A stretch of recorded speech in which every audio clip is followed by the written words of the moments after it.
Oh, hello there. Yes, well, we managed to get this far in through the week.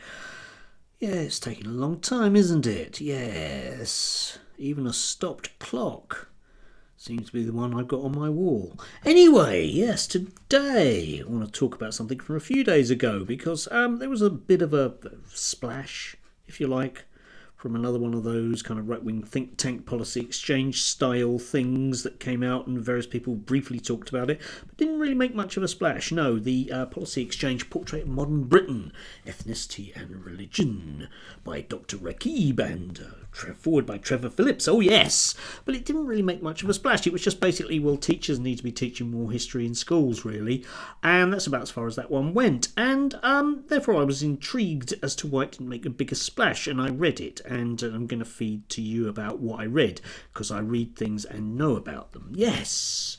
Now, nothing wrong with the methodology. They spoke to quite a few people from a variety of different backgrounds in the UK and compared their answers to the indigenous white population. And probably the headline thing about this, astoundingly, is that human beings, when they live in the same geographical area, tend to share a lot of the same attitudes about what's going on around them. I know, astounding, isn't it, that actually DNA doesn't particularly dictate that. But there you are. One of the major findings is that people are people that comes out of this. Yeah, there's a lot of verbiage there. You can read it for yourself. Link down below. Inevitably, I just want to highlight some of the recommendations, which I think is part of the reason why we didn't really get to hear very much about this, because it does say various things that realistically, if you think about it, would actually have a lot of our commentariat up in arms, as they often are, about, people that don't look as white as I do. Yes. So, just some of these. Okay, number 5 is building social and cultural capital amongst school children. Okay, great. Inevitably, people always say the school should be doing more. In this case, it's magically playing more sport. Not entirely sure about that one as to quite what that's going to do in terms of social cohesion. I guess perhaps the idea is that the posh kids will play the non-posh kids and probably lose at football or something. I really don't know about that one, but I just thought that's quite a strange one. The creation of a Statues of Natural Celebration Commission, SNCC. Yes, this idea that we should have loads of statues to people would be very, very important. Statues is a big thing, isn't it? After one of them got dropped in the water accidentally by a whole bunch of people in Bristol. Yeah, that one. But what they suggest here is that various people that aren't entirely white historical figures from Britain's past, yeah, you can see how problematic it's instantly becoming, should be celebrated. But you and I and everyone else knows full well that if that did actually happen, then people would complain bitterly about it, because after all, there weren't any black people here whatsoever, ever, in any way, shape or form, before the Windrush actually docked, yes? That has to be it. So if something like that actually did happen, think of the fourth plinth and the various problems there are around that. The moment somebody other than Winston Churchill is suggested for the fourth plinth in Trafalgar Square, it's a huge issue because the lefties are dictating it again. Statues. You would have thought we would have moved on from that, but no. My favourite was the knowledge-rich history curriculum for modern Britain. Yes. In other words, what we do already. They're sort of suggesting things like, well, maybe kids could look at the Magna Carta and the Glorious Revolution and the growth of democracy, which is actually one of the papers that you can do at GCSE for the AQA. I've taught it myself. It's just this standardised, very right-wing view, you'd be pleased to hear, very right-wing view of the sort of natural progress there is, because, King John signed the Magna Carta, and sure enough, inevitably we therefore became a democracy. There you are, that's the way that one works.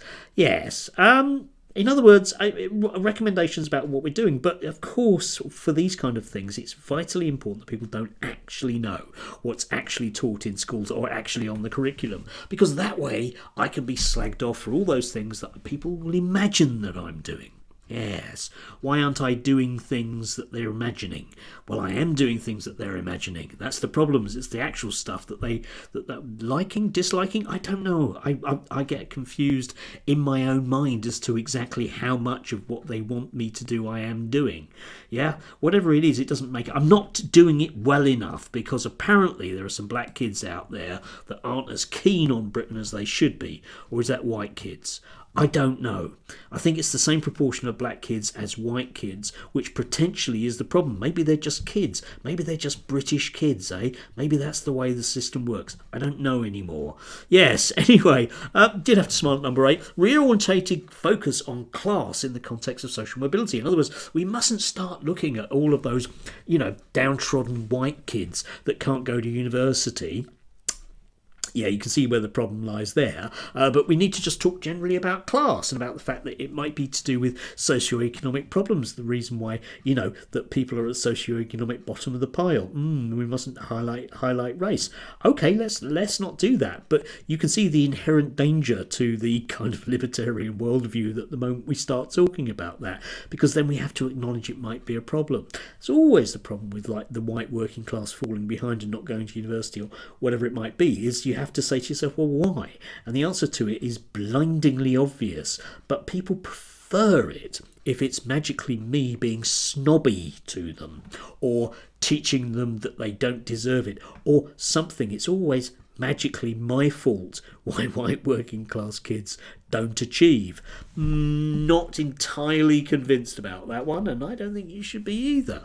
Anyway, you can see just from that little hand-picked view of its recommendations why exactly this didn't kind of make the splash that it did. Because most of the stuff in here, standingly for policy exchange stuff, is reasonably okay. It does have the inevitable we need to cut down on immigration thing, but realistically what the takeaway from this is your average Pakistani male or Afro-Caribbean descent male is actually pretty much identical to their white counterpart in terms of what they believe about things. In terms of being wrong about schools, for example, they're pretty much identical. But I guess that isn't necessarily where you want to go if you're a Matt Goodwin or Nigel Farage or indeed Talk TV or indeed the Daily Telegraph, because that would make us really, really similar. And that would be a kind of oddly colourblind thing, which of course just won't do. Anyway, do have a lovely midweeky thing. Yes. Is it the weekend yet? Is it?